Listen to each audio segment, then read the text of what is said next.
Why didn't somebody tell us that having kids would turn our life upside down? Because we were so fast and we didn't give him a chance to tell us nothing because we already had kids before we got married. Well, let's talk about it.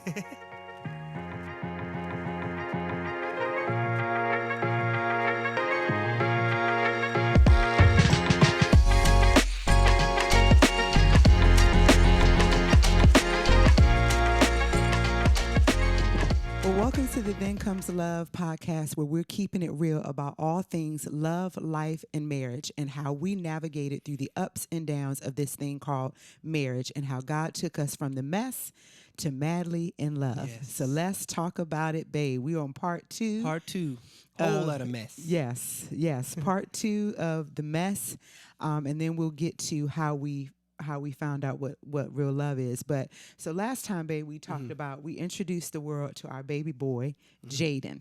Okay. I wanted to name him Wendell Oliver the third, but you ain't want to. It sounded like a fungus. No, on I didn't want him to have that name. Jaden was popular at the time. So last time we introduced you guys to Jaden, and we got to the part where we had him, but now we get to bring him home. Bring him home. Well, not After to 15 our not to our Bring home. him out the hospital because Yeah. we was technically homeless. Yes. But it's either here or there.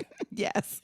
So we got to bring Jaden home, and when I think back to that time, I remember, all of the older moms telling me, what I needed to do. Like, hey, you need to book. It was this book called Baby Wise, and they told me I need to read the book about Baby Wise because it helps you put your baby on a schedule and all this yada yada yada, all this stuff. And so when we bring Jaden home, we were like, I got this. I'm gonna put him on a schedule. But you know what was the coolest thing about bringing him home? Because he was in the hospital for so long, we walked in, they went and got a wheelchair for you and told you to sit in the wheelchair so they can wheel you out with your baby. They wanted to give you that experience. I thought that was kind of nice. They did. That. They did give me that back. So that was special. So I was super excited to bring him home and to, put my little Baby Wise schedule to work. So did you read the Baby Wise book? I did. Did you learn from the Baby Wise book? I did. Okay. Well, at least I thought I did until we brought Jaden home. Right. And, I was like, I'm going to have him on a schedule every 3 hours,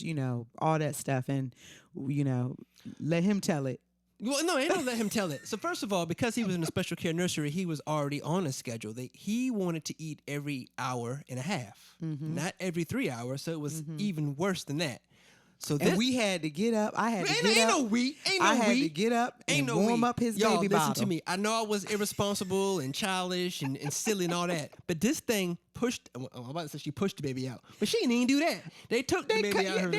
Whatever. Anyway, she had the baby. That's all she did because she would sleep through the night. I was the one who got up in the middle of the night, had to warm the bottle with the bottle warmer, go up downstairs and do that, come back upstairs, feed the baby, burp the baby, lay him on my chest, do everything they said not to do. We did. We had that baby in the bed with us. He would fall asleep. I'd fall asleep like this and wake up scared because he was still on my chest, making sure I didn't drop him on the floor. Don't act like you were a single parent.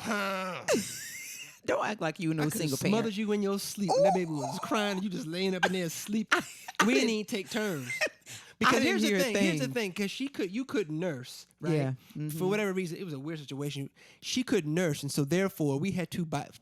Did we mention we was broke, right? We told them we were broke. Okay, so we had to buy a special prenatal special care that formula. Granted, it was just $10, but $10. It wasn't $10 at the time. It was like $15 for a little can. Man, listen. You couldn't buy it at the store. Remember, we had to go somewhere special to buy this formula. Whatever, $10, $15 was way too many dollars for me because I ain't had no dollars. It was hard trying to figure out how I'm gonna feed my baby, how to buy Pampers.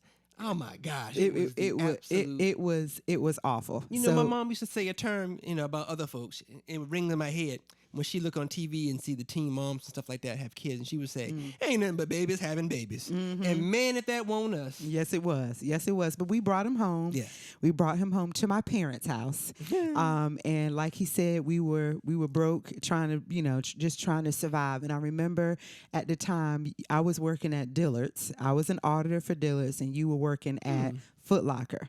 Not enough money to. We could pay for our minimum wage. Yeah, we could pay for diapers, barely pay for milk, and that was it. But I remember the pressure of being a first time mom being first time parents.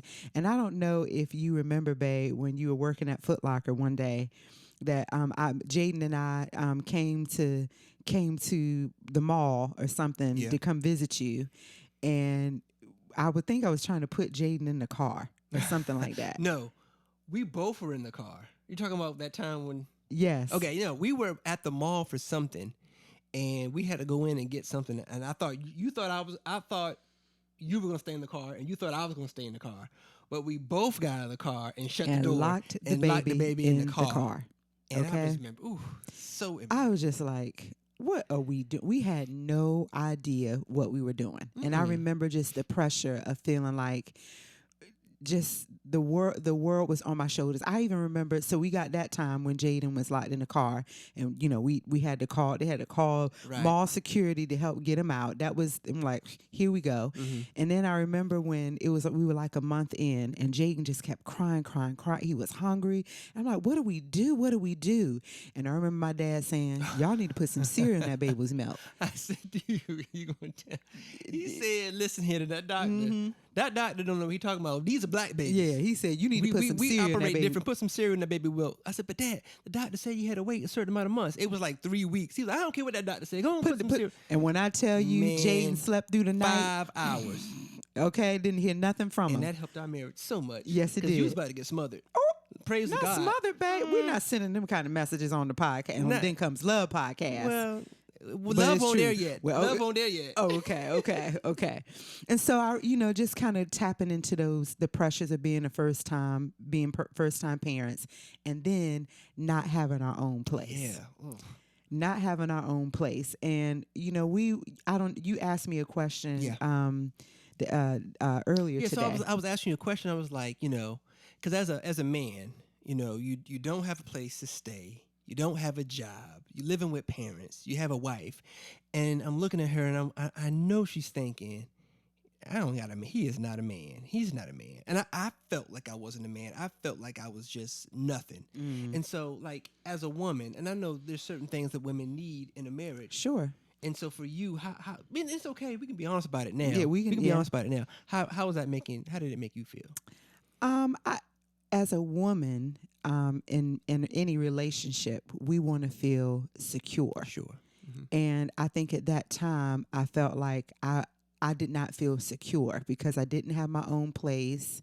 We didn't have enough money. I couldn't provide for my son and at the time, and I just halfway for myself. And so I think I didn't feel secure. Okay. And financially when secure. You looked at me, what did you see though? That you didn't know what you were doing. Yeah. That would be an accurate. I did not know what I was doing. And I think for me, because, we both were the youngest in our families, I didn't have much responsibility. So I left my mom's house right into manhood. And I didn't have a clue. And you knew that. And so it was almost like, I know a lot of times it was like, you look at me and you be like, he don't know what he's doing. And so just like she said, a woman needs security. A man needs to feel some form of respect. He needs to feel respected. You know what I mean? And I didn't have that, and I don't blame you because I really didn't know what I was doing. But yeah, so there was an issue in our marriage where she didn't feel secure, I didn't feel respected, and a lot of times we bumped heads. No, anybody will have a problem if you're living with somebody else. Whew. Tell me about it. That was a strain on the marriage as well, along with the child. And first of all, we were 20, and I looked like I was 15, and so people would look at me and talk to me like I was just didn't know nothing anyway. And so it turned me into a hothead. I wanted respect so bad. You gonna give me respect? I was just and so it kind of it definitely caused us to kind of get into it a little bit. Division for sure. So just not feeling like we had what we needed from each other, and then being in somebody else's house. Like I remember feeling like Jaden crying every hour, and I'm like trying to get him to just be quiet because my parents would sleep, and just you getting up trying to make a bottle in the morning, tiptoeing down the steps. I mean, just like. Everybody want to feel like they got everybody loves their own space. You want to walk around naked in your house. Yeah. And bucket naked in your drawers. Yeah. You want to do that, and you can't. And we couldn't do that. And it's your mama's house. Yeah. So we were, new parents, but we were also two kids that were fighting. each other, just because we were. I'm talking about fighting like brother and sister. Yes. Not like I'm talking about she got me in the headlock. I got her by her arm. We on the floor. The baby on the bed about to fall off the bed. I'm a headlock here, trying to catch the baby down here. We were just immature. Not headlock. And I mean, Nidra she kind of hard. Listen, she was really good at this. And at that time, Well, because I felt like Wendell is the only, well, not the only child, but he's the kind of sorta. And so for us, for my family, we always struggled. And so, my parents, I mean, they did the best that they could for us, but I saw them struggle a lot. And so I felt like I kind of knew how to hustle. Well, let me make this clear. I do have one brother and one sister who are 11 and 12 years older than I am. So it kind of felt like an only child because I was like 5 years old and they were in college. Yeah. Plus, the version of the parents that I had, my brother and sister, they had the young version of my parents that maybe struggled. I got to be blessed with, the 45-year-old parents that had money and income, and I was the only child. And so, we ain't gonna talk about that. So when we were talking about, when I felt like he didn't know what he was doing, I would in turn be the person. Yes, I would take over, and that's what got us into the mess that we always got into, because I'm like, I didn't respect him because I didn't think he knew what he was doing. I would take over and I was in charge, and that was kind of demeaning to you. And I would be angry at her because I knew it. But at the same time, it was like, look where you at. You kind of deserve what you get. So I kind of felt I deserved it because it was a terrible situation to be in. Yeah. And so I remember my parents, talking to me like, hey, you can't do that to your husband. My dad will always take his side. You can't do that to your husband. And I'm so thankful that during that time we had parents that would encourage us, that helped us along when we didn't really know what to do. And so we ended up staying with my parents for 6 months. This would be 6 months of us working these minimum wage jobs, trying to get formula for Jaden. And then finally, I remember I got a job at the bank, and I'm like, okay, here we go. It was called First Union at the time. And so I got a job at the bank, and then we got our first, well, I say our first apartment because we only lived in the real first apartment for like 2 months. But we got our first apartment as a family. That's what I say. We got our first apartment as a family. Like and 500 it was square feet. Child, let me tell you. Y'all remember that 70s show with it was like the ugly green and the checkerboard hardwood brown floor, and green, old hardwood crusted, floor. dusty hardwood floor. Ooh, it was terrible. It was like a blind man put that apartment together. Like, It why was would you put these terrible. colors? But you know what? When you ain't got nothing but a We would- bedroom, Yeah. you couldn't tell us nothing. So in we that moved. one bedroom. Yeah. So we moved into this 1 bedroom apartment, and I remember feeling like y'all gonna get to know me on here, I am a clean freak. I'm a germ phobe. I am Yeah, OCD. Me too. What? And he is also a lie. Tell your story, girl. But Tell your story. anyway, I'm OCD. I like things to be neat and clean. I don't do old. And so for me, if I sit in a restaurant and it ain't clean, I'm sitting on the edge of my seat. How you gonna be broke and bougie? How you gonna be broke and bougie? That's what I don't understand. Because look, this is how he treated me when we were dating. I mean, all kinds of stuff. When you were dating, I didn't have to pay no light bill. I didn't have responsibilities. I just get my check. I need you to figure out how to do Man, that. You can't start something that you on. can't finish. So anyway, I'm in this whack apartment, and I'm like 1 bedroom apartment. Our bed and Jaden's crib are literally side by side. Now the crib we got from my brother Rodney, who he said, Wendell, look, man, I'm gonna need this crib, but I'm gonna need the crib back. 'Cause, I guess he is expecting to have kids later on. So yeah, I want the crib back. And since I'm on that, Rodney, I'm sorry you never got the crib back. But what you didn't know is Jaden, when he was in the crib, I don't know why, this joker would just gnaw. It might have been lead in the apartment. He would gnaw on this crib. Like, you ever seen a cartoon character where a beaver would take a log of the wood and turn it into something else? I don't know Literally, what was wrong with my child. that is literally what this child did. He would gnaw that thing till it was gone. I couldn't give him, Ryan, I couldn't give you back that crib like that. That's why you never got It's it back. because the apartment was old and it probably had all kinds of stuff in it. Anywho, So Yeah. So this is Jaden in the middle of the night, gnawing on the crib. Me and Wendell trying to do, what young married folks do. And our son sitting there gnawing on the crib in the middle of the night. But that's what we had to. It ain't stopped me. But that's what we had to do. That's what we had to do. That's Get what in life, where you fit in. That's what life was like. And so we were all in this 1-bedroom apartment. And I remember, to the point, we didn't know what we were doing so much that I remember Jaden didn't have a bedtime. Yo, Jaden was my boy, man. We would hang because I couldn't really hang out with my friends. They were single and chasing girls. I couldn't do that, so it was just me and Jaden. We would go to the mall, and then he would go to the wherever we would go. He'd be with me. That was my dog, road dog. And he would stay up until like 1 and 2 o'clock in the morning. Yes, because we just whenever we went to bed, Jaden would go to bed. He was our friend, as Wendell said, and so we would just kind of hang out together. But I would say during those times it was hard. It was really hard. We hated the apartment we were in.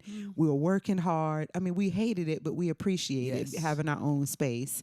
But I feel like in that time, it was just the three of us. Yeah.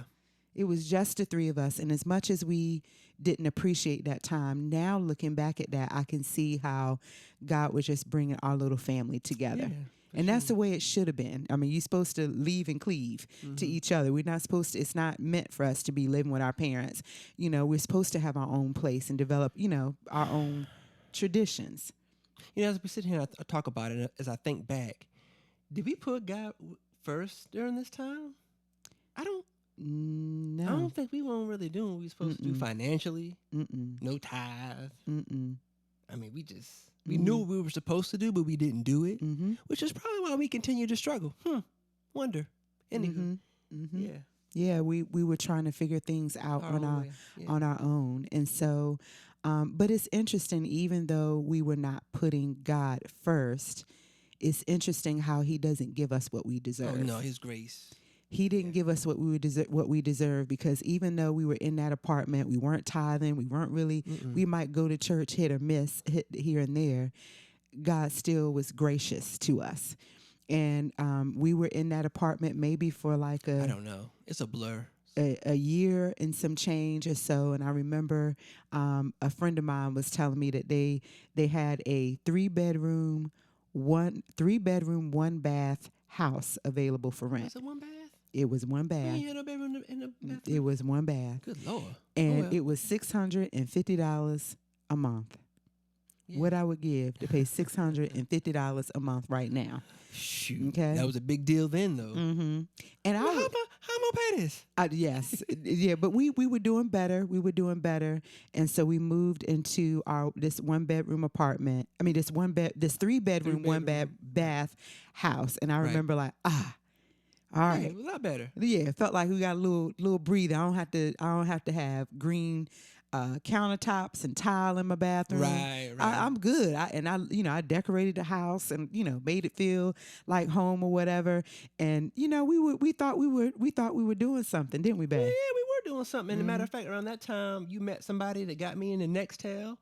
So now hey, I'm up here working with other grown people, not at the athlete's foot working with teenagers, but I'm working with other adults, and I'm the young kid there, and we're working, and we're doing a lot better. Yeah, we're doing a lot better. And then I found out. No, this is from a time. Some time it came by. We were doing better. We were raising our son, and it was it's okay. About a year and a half. We're doing good. And I remember, then you found out. Yeah, okay. I see what you found out. What? I found out I was pregnant with baby number 2. Baby number 2. Baby number 2. Baby. No, before we go any further, what I did not tell you is, okay. So Anidra had all boys on her side of the family, all grandsons. And so she had 2 sisters, and she wanted to be the first one to have a girl. So because my dad wanted a granddaughter. Right. So the first boy, this is a girl. I know it is. The guy says it's going to get, and it was a boy. So this one, she's running her mouth talking about something. This is a girl. I know this is a girl. She picking out girl names. She looking at girl clothes, little pretty ruffled dresses and whatever. And I'm just sitting back. Micaiah was her name. Micaiah. Oh, it's a Micaiah. girl. Micaiah. And so where you want to go? What happened? You got pregnant. Wait, let's talk about your pregnancy though. So you were pregnant. So this time around, last time you couldn't get any of your cravings. But this time, boy came up. Yeah, you know what I'm saying? Yes, it was a little bit better. It was a little bit better. You got your what did you want? you wanted your slushy? Was it? Yeah, Slurpee. Slurpee from 7-Eleven. 7-Eleven. All the time. You want I your got fries? what I wanted. I got your fries. I got you what I was big wanted. as a house, about 200 pounds. Yes, got you, girl. yes, I took was. care of you. I made up for the last one. Yes, she did. Made up I for it. ate for Jaden and Kai. You ate for Jaden and Kai. Got big, wide nose, having. I remember. Stop it. I remember. Okay, he told me this after the fact, but you would tell me how I would lay on the bed. Oh my gosh! Listen, we gonna talk about it. We can. This is a podcast. Let's talk about it. Man, she got so big, man, and you love your woman, and so she's carrying your child, and you understand that. So you don't want to talk about it. But I waited till after the fact. But this chick would lay on her back, and her breasts, they would just spread apart. One would fall this way, and the other one would fall that way. She'd be like, ugh. But that's a real thing. We might not look the best, the most attractive thing, but we having your child. Yes, and I love you. So and, it's important. And listen, it didn't stop me. And it's important for men to know that our bodies change. Yeah. Our bodies change. And so, I enjoyed my pregnancy, got big and everything. I was fine. And so anyway, so we get pregnant with Kai. And pregnancy is going well. It's time to have Kai. Yes. Oh, wait, pause. So first of all, let's go back to the ultrasound of finding out that I was having Kai. Tell it right now. I'm gonna tell it right. So he just told you that I wanted a girl. So I found out I was having a boy, and sorry, Kai. I think I said I wanted an abortion again. No, you didn't. I did. I say I wanted it. No, with Kai. Yes, I didn't. Okay, you say so. Oh, okay. Won't him? No, okay. I don't know where you was going with this. Okay. You was mad though. I was mad. You was yes. sad and mad. Though, yes, I was mad. Like, I was disappointed. So anyway, bored everybody around here. And that is not the answer for that, because God, the children that God give us are a gift. I know that now, but I was childish. Even if we don't stupid. see it as a gift. Yes, at the time. You didn't have no girl. I did no not. Kai. No, but we did have Kai though. I did have Kai, and so it's time to have Kai, and I'm so excited. Wendell's going to get to be in the room again. I'm getting dressed. But not again for the first time, because he didn't get to be in the room for the first it was an one. emergency. It was an emergency C-section the first time. So I get in the room to have Kai, and I'm like, all right, Wendell. He was like, the pressure was on. He's like, all right, babe, don't mess up. I need to be able to come in the room. Yeah. I'm like, I got you. Got my scrubs yes, on. Got my getting dressed. Cap on. I'm like, I'll see you in a minute. And then the doctor come out here and tells me, I'm sorry, we have to have another emergency C-section. You're not going to be able to come in. I'm like, what? Are you serious? It must have been pain on my face. I remember my mom grabbing me like, it's going to be okay. It's going to be okay. And then I started thinking about, oh no, again, like the same thing. Cause the same thing again. I couldn't be in there. And I was just remember worrying. And I'm just trying to remember. I don't even know, did I get Kai when he? So Kai ended up having to stay in the special care nursery for a day. So we couldn't. It still was trauma though. Yeah, that moment of, I have him. So what happened was they gave me a spinal tap, and I had some sort of reaction to it. I just started vomiting and all that stuff. So they had to put me to sleep. You started vomiting? Mm-hmm. I didn't know that. Yeah. Well, you were so worried about being in the room, not worried about my health. I was told that they gave you epidural and you panicked and whatnot. No, I did not. And then they had to do it because you didn't know how to. No, act. that is not. No, they gave me the spinal tap, and I started throwing up or whatever. And the next thing he was like, calm down.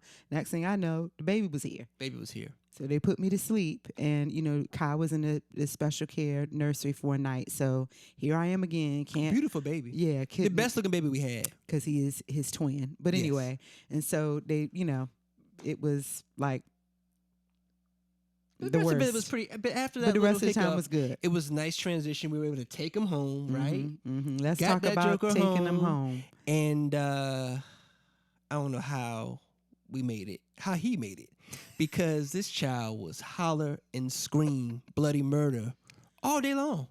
You could feed him, you could burp him, you could change him, you could rock him. He would just scream like he was getting cut or pinched. And it was driving me absolutely Guys, nuts. I'm telling you, he cried all night long. Yeah.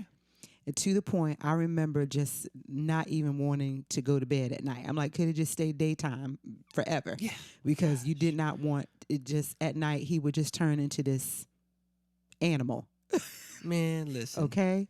I remember we had FMLA for Jaden because of asthma. Mm-hmm. For those that don't know FMLA, Family Medical Leave for Jaden. Mm-hmm. And I would use all of it. All 430 some hours On Kai. because Kai would cause me to miss work because there was no sleep. I'd have no to, sleep. No sleep all day long, just driving him. And I was going to say, we had to do swing shift. So Wendell would stay up at night. And I remember you would take Kai in the car in his car seat and just drive around so he would go to sleep. And then I would sleep at night and then you would sleep during the day. So that's why you couldn't. It just was awful. And I remember we would put him in the swing. He wouldn't sleep in the bed. I would nurse him. He still would cry. Just it was awful. But when you were home, He was sometimes fine. he did better when you were home. But man, when you would leave the house, it was like he would scream. It was like he knew you weren't there. He would scream bloody murder as soon as you leave the house during the day. So much so that you wanted to take swimming lessons or something. I was taking swimming lessons. And you wanted to leave to go just, I was like, where you going? You leaving? When you come back? You sure you won't go? No, you looked at me that Scared. day. Please don't go. Man, please don't go. I don't know what to do. I'd feed him, burp him, change him, lay him down, shut the door. You don't have to just scream yourself. Scream your tonsils off because I can't help you. Listen, why didn't somebody tell us that kids would turn your marriage upside down? And that's what Kai did for us. He turned it up. I mean, and this went on for over a year of him just crying. We didn't know nothing about no colicky babies and gas. And at that time, we were just trying to make it through. And yeah, I